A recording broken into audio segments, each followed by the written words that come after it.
रहमान डकैत इन दिनों खूब चर्चा में है। वजह है फिल्म धुरंधर में रहमान डकैत का किरदार। लेकिन हैरानी की बात यह है कि इसी नाम का एक असल और बेहद खतरनाक अपराधी भी देश की सड़कों पर अपने गैंग का साम्राज्य चला रहा था। नाम राजू ईरानी उर्फ आबिद अली उर्फ रहमान डकैत, भोपाल के कुख्यात ईरानी डेरे का सरगना। ऐसा नाम जिसकी तलाश में 6 से ज्यादा राज्यों की पुलिस महीनों से हाथ पांव मार रही थी और आखिरकार ये शिकारी खुद शिकार बन गया सूरत क्राइम ब्रांच की जाल में।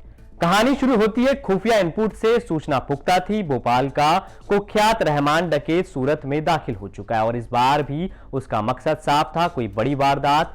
पुलिस इंस्पेक्टर JN गोस्वामी और उनकी टीम अलर्ट हुई। घंटों की निगरानी, सटीक प्लानिंग और फिर वो पल आया जब उस अपराधी को दबोच लिया गया जिसे पकड़ने में कई राज्यों की पुलिस नाकाम हो चुकी थी। DCP भावेश रोजिया बताते हैं कि ये कोई मामूली बदमाश नहीं बल्कि पूरे क्राइम नेटवर्क का मास्टरमाइंड है। असल नाम अब्बास अली, लेकिन अंडरवर्ल्ड में पहचान राजू ईरानी और रहमान डकैत।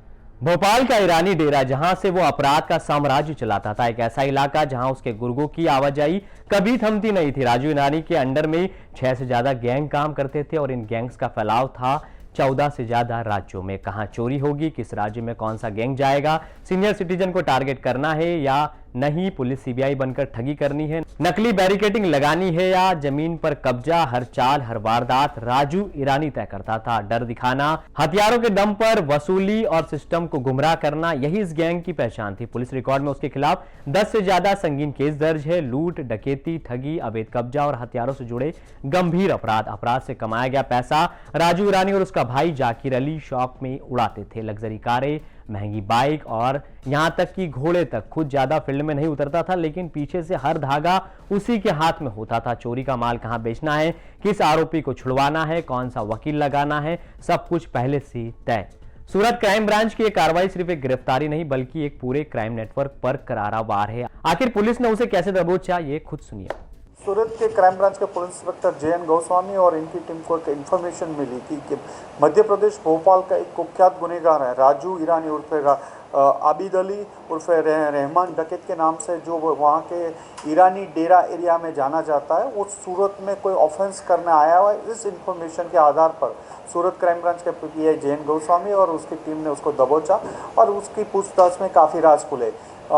आबिद अली उर्फ राजू ईरानी भोपाल में ईरानी डेरा का मुख्य सूत्रधार है। उसके हाथ के नीचे अलग अलग 6 से ज़्यादा गैंग कार्यरत हैं जो भारत के अलग अलग 14 से ज़्यादा राज्यों में एक्टिव है और राजू ईरानी अभी भी 6 से ज़्यादा राज्यों में वांटेड चल रहा है। इसकी MO देखें तो ये अलग अलग गैंगों को अलग अलग स्टेट में डिसाइड करता था कौन सी गैंग कहाँ जाएगी, क्या करेगी।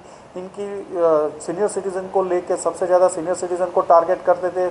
CBI पुलिस का रूप आइडेंटिटी देख के उनसे गहने ले लेना, बैरिकेडिंग लगा के पुलिस की तरह बात करना और वहाँ वाहन चेकिंग में लोगों से गहने पैसे ले लेना और ज़मीन पे कब्जा करना, वेपन के साथ घूमना, ये सारी चीज़ों के साथ इनके खिलाफ ऑफेंस 10 से ज़्यादा ऑफेंस में रजिस्टर है।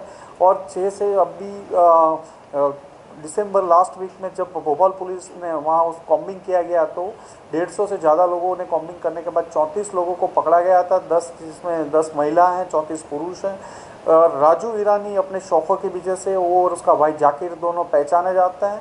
ये लग्जरियस कार, लग्जरियस बाइक और घोड़े अपने पास रखते हैं और खुद अभी फील्ड में ना जाके अलग अलग लोगों से काम करवाते हैं। कौन सी गैंग कहाँ जाएगी, कौन से किस तरह से करेगी, ये डिसाइड करते हैं। फिर जो मुद्दा माल चोरी का आता है उसको आगे डिस्पोज करना, लोगों को जो पकड़े जाए उसको छुड़वाना, ये सारी चीज़ें राजू ईरानी डिसाइड करता था।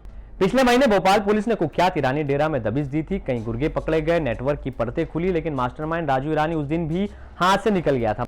मगर इस बार किस्मत ने उसका साथ नहीं दिया। सूरत क्राइम ब्रांच ने सटीक इनपुट, पुख्ता प्लानिंग और बिना किसी चूक के उसे दबोच लिया। जो खुद को कानून से ऊपर समझता था, जो पर्दे के पीछे बैठकर पूरे देश में वारदातें करवाता था, आज वही सलाखों के पीछे।